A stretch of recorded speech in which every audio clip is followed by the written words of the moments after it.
بسم الله الرحمن الرحيم. اللهم صل على النبي، اللهم صل على النبي. شايفين الجمال؟ شايفين الفطير عامل ازاي؟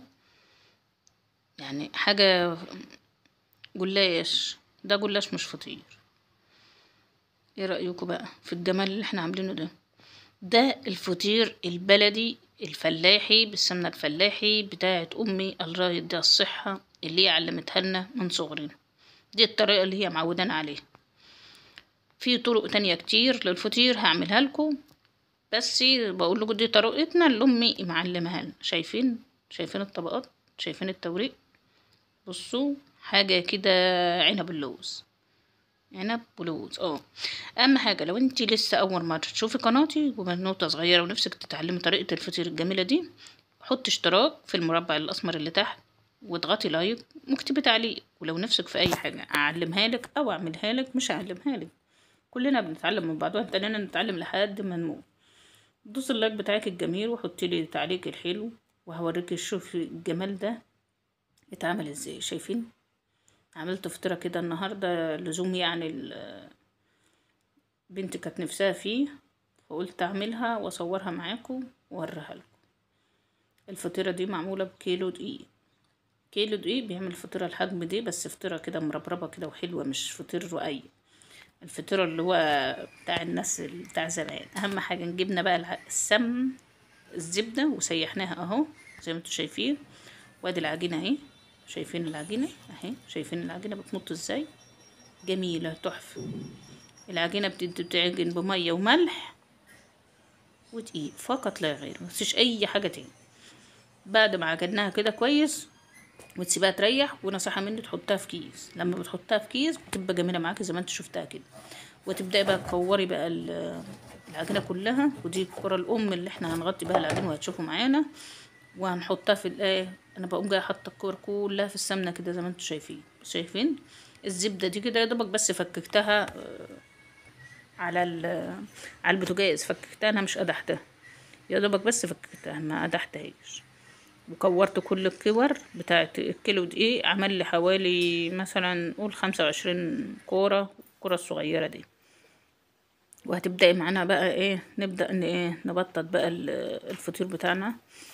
جيبي بقى صينية على قد ما انت شغالة، على قدك كده، وشوفي الجمال ده هنعمله ازاي اهو. وهتبدأي بقى تفردي كده، وتجيبي الصينية جنبك وتقعدي كده تعيشي مع نفسك اللحظة. انا مش عايزة احلف لكم، بس هو ما خدش مني وقت خالص، ما خدش فعلا وقت. حاجة كده في منتهى الجمال. اهم حاجة في موضوع الفطير ده ان كل مرحلة لازم تعمليها لازم تريحيها. يعني عجنتي لازم تريحي العجين، وبعد كده تقطعيها، وبعد كده تريحيها برضك، وبعدين تفرديها، وبعدين تريحيها، وبعدين تبططيها كده. هتشوف كل المراحل معايا. ولو اتقطعت منك مش مشكلة خالص، نمزة كل اللي اللي بيجوا على.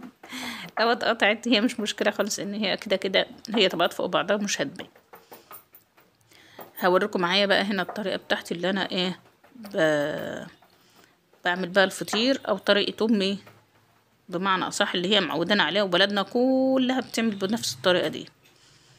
ماشي. بس انا بعمل بقى بحط اما بتحط الكور في الزبدة دي كده، انتي بتخلي كل الفطيرة مورقة، وفي نفس الوقت ما بتضطرش. لو انت حطيت على كل طبقة من التانية ساعات ممكن ايديك تشيل كتير او تشيل قليل، فممكن تبقى دسمة منك زيادة عن اللزوم.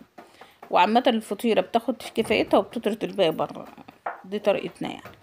بس الطريقة دي بقى بتخليك تفردي الفطير كله من تحت ومن فوق، بيبقى واخد كله زبدة وحاجة كده في منتهى الجمال. انا هنا الفطيرة دي مش مستخدمة معاها غير هو زبدة فقط.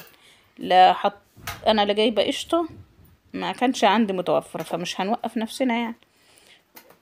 ولا جبت بقى ولا حطيت زيت ولا حطيت اي حاجة. معلومة، لو ما عندكيش زبدة بلدي اشتغلي بالزبدة اللي تريحك. ممكن الطريقة دي بالسمنة برضه، لو حد عاوز يستعمل سمنة ما معهوش مقدار ان هو يجيب يحط الكمية كلها زبدة، ممكن تحطي حتة زبدة بسيطة والباقي كله سمنة، كله شغال عادي وبيبقى طعمه حلو وربنا بيحللك زادك. فما توقفيش نفسك وتقولي انا ما عنديش زبدة فلاح والزبدة بكام النهاردة. انا عارفه ان الزيت ده غلت وكل حاجه غلت، بس لو نفسك تعملي فطير اعملي بالامكانيات اللي عندك، باللي موجود، وهيبقى حلو برضك مفيش مشكله. عايزاكم بس تركزوا معايا وانا بشيل ايه الرقاقه عشان احطها على خطها اهو، زي ما انتوا شايفين كده. بجيب صديقتي التانية الرقاقه التانية، وهبدأ زي ما انتوا شايفين كده بطة زي ما امهاتنا علمتنا اهو.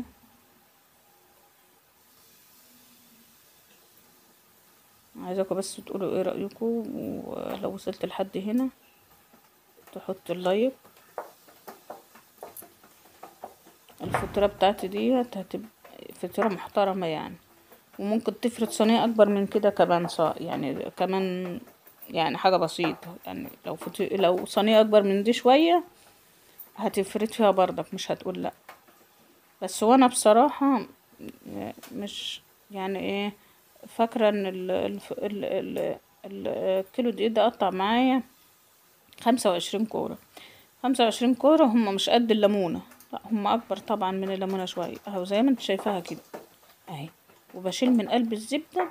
طبعا لو انت بقى في الشتاء، لو انت في الشتاء اما يجي الشتاء يفرجها رب، اما يجي الشتاء اعمل لكم واحدة ازاي تقدري تعملي برضو فطير في الشتاء، لان طبعا كل الناس بتشتكي ان الفطير في الشتاء بيبقى صعب وبيشد والدنيا بتبقى ساقعة والكلام من ده، فالعجينة بياخد وقت. انا هخليك ازاي في الشتاء تعملي الفطير باسهل واحسن طريقة. بصي كل مدى بقى الفطيرة كل ما يعني كل الرقاة ما تقعد في الزبدة اكتر، شايفة بتبقى اسهل معاك في الفرد اهو. انا كده ما بعملش مجهود يعني، انا ما بضغطش قوي، ده انا بس بمشي ايدي زي ما انت شايفة اهو، هي ده عايمة خالص يعني اهو. وتمسكي كده زي ما معلمين عارفين بقى لو زمان واحنا بنعمل وجيت تشيلي صرامة الرقاقة يا كانت هيبقى يعني يومك يوم اهو. كنا بقى امي الله يمسها بالخير ويديها الصحة ان شاء الله، ادعوا لها كده. كانت يعني ايه، لو كل واحد معاه صينية زي دي ويقعد مع نفسه كده، ونقعد كلنا حوالين الحلة بالسمنة، وكل واحدة تشتغل في الطبق اللي قدام، او كان بيبقى فيه طبق كبير، طبق عشا كبير قوي، نقعد بقى كلنا جنب بعض حوالين بعض كده ونشتغل، وكل واحدة جنبها كل اتنين بينهم صينية ونشتغل عليها. يا دوبك على ما نخلص اللي في ايدينا تكون امي بتخبز في الفطير ونعمل اللي بعدها على طول. كانت ايام حلوة والله. بس انا عايزاكم بس تجربوا الطريقة بتاعتي دي واكيد مش هتندموا يعني. انا لو انا طريق مش لو انا هعمل اي طريقة الفطير له طرق كتير مش الطريقة دي بس يعني، ما تفكرش ان هي دي الطريقة الوحيدة، لا في طرق كتير قوي. فلازم ان انتي فلازم ان انتي ايه فلازم ان انت طبعا ايه تعملي الطريقة اللي تريحك. فانا هعمل لكم طرق كتير قوي للفطير، واللي يريحك انت بقى اشتغلي بيها يعني. عجبك الرقاقة دي الطريقة دي للفطير اعمليها، عجبك الطريقة التانية اعملي الطريقة اللي تريحك اعمليها. فهتشوفوا معايا طرق كتير ان شاء الله هعملها لكم هتعجبكم جدا، والطريقة بقى اللي تريحك انت عليك تعمليها.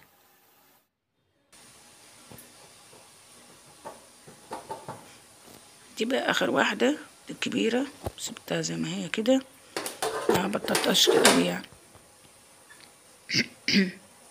وهبدأ بقى اشيلها واحطها عشان دي تستحمل ايه لما تيجي تبطط الفطيرة تبقى هي ايه محملة كده وتاخد وتدي معاكي في العمايل اهو. بصوا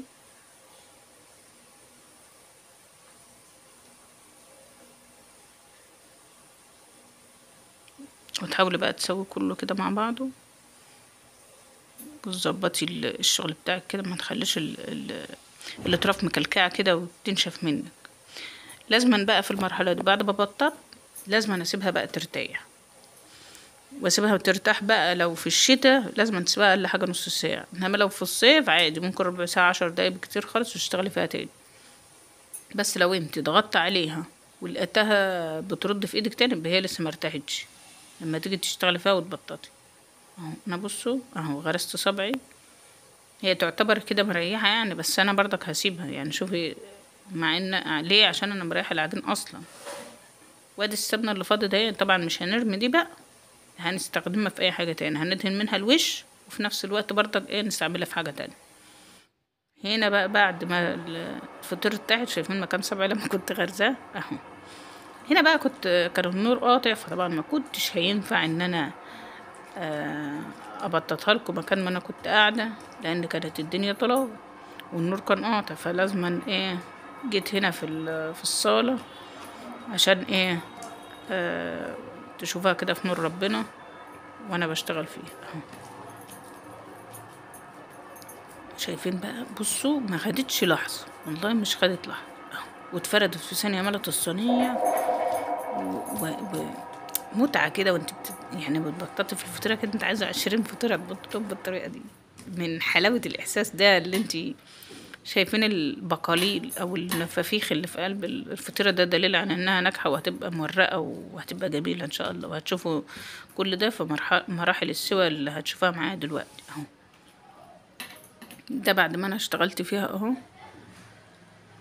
انا ما برضاش احاول ان انا اسرع الفيديو قوي، علشان يعني ايه اللي بيتعلم يعرف يشوف المراحل كلها كويس اهو. بدهن ايدي بالسمنة السايحة ديت وادهن وشها، يعني انا ما عنديش قشطة مش مشكلة، ما انت مش هتشتري قشطة وتشتري السمنة والدنيا غالية، لا عادي حطي على وشها سمنة وخلاص، هتبقى حلوة برضك وهتبقى جميلة. اصلا هي معمولة بسمنة البلدي حتة لوحدها كفاية، مش محتاجة حاجة تانية يعني. عندك قشطة وربنا زايدك بقى عادي، ادهني زي ما انت عايز اهو، تدهني وشها على خفيف كده. وبعد ما بططتها بقى كده لازم اسيبها بردك ترتاح شويه قبل ما تدخلها الفرن. اوعي تشتغلي فيها كده على طول ولا تشغلي الفرن، لا، كل اللي انت هتعمليه ان انت ايه هتدهنيها وتسيبها ترتاح اهو. بصوا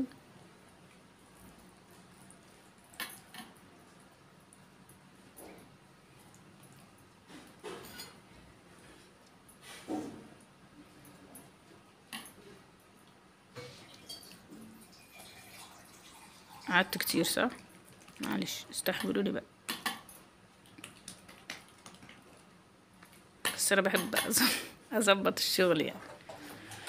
لو اول ما تشوفي قناتي بقى يا ريت تحطوا اللايك بتاعك، وميرسي وشكرا وميرسي جدا وشكرا جدا على متابعتك ليا للقناة، وان انت وصلت لحد هنا في الفيديو.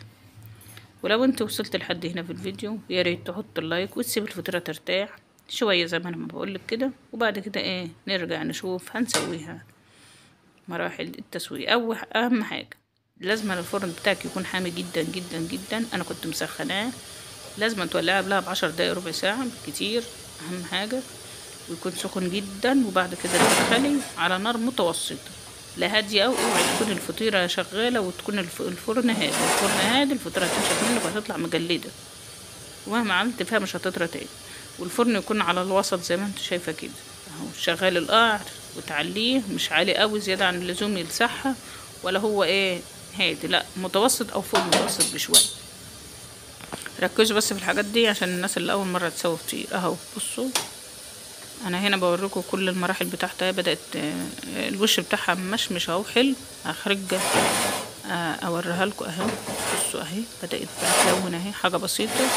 لازم برضك ما تسيبش الفطير وتقوم وتتنكي قاعدة جنبه وتاخدي بالك من كل المراحل اللي احنا بنقول عليها دي. هنا انا بظبط النار عشان ايه حسيت ان هي هتقوم جايه شعفة الفطيرة بسرعة، فقلت ايه يعني نحاول نهدي النار شوية ونعلي من تحت شوية اهو. اهي بدأت تقب اهي، اهي شايفين الطبقات كلها طالما بتقب كده الطبقات كده بتفصل من بعضها، والايه الفطيرة بتاعتك هتبقى مورقة اهي. كل ده اللي انا بصوروكم كان النور قاطع، فيعني معلش بقى علشان الاضاءة غصب يعني، هنعمل ايه كل ما نيجي نصور فيديو نلاقي النور قاطع، مش عارفة اعمل ايه. يلا الحمد لله. بصوا يلا كده وريني بعد كمان بدأت تشتغل تاني اهي. بصوا شايفين حاجة في منتهى الجمال، بصوا حاجة يعني تفتح النفس. مع شوية بقى عسل وطحينة، مع شوية مع حتة جبنة حادقة، عسل نحل، جبنة بيضة، جبنة قديمة، اللي يريحك كلي بيه، اللي يريحك كلي بيه. اهو بص انا اوريكم كل مراحل تسوية الفطيرة. معلش ما تزهقوش مني، بس هو بصراحة يعني لازم بحاول ان انا، وعشان في ناس مش شرط انها كاتبه في التعليقات يعني، بس في ناس بتقابلني بتقولي احنا عاوزين نشوف طريقة كذا وطريقة كذا، فبحاول على قد ما اقدر اللي اقدر اعمله لكم بعمله لكم. بصوا شايفين الفكرة عليت ازاي، جميلة بجد، حاجة يعني تحفة.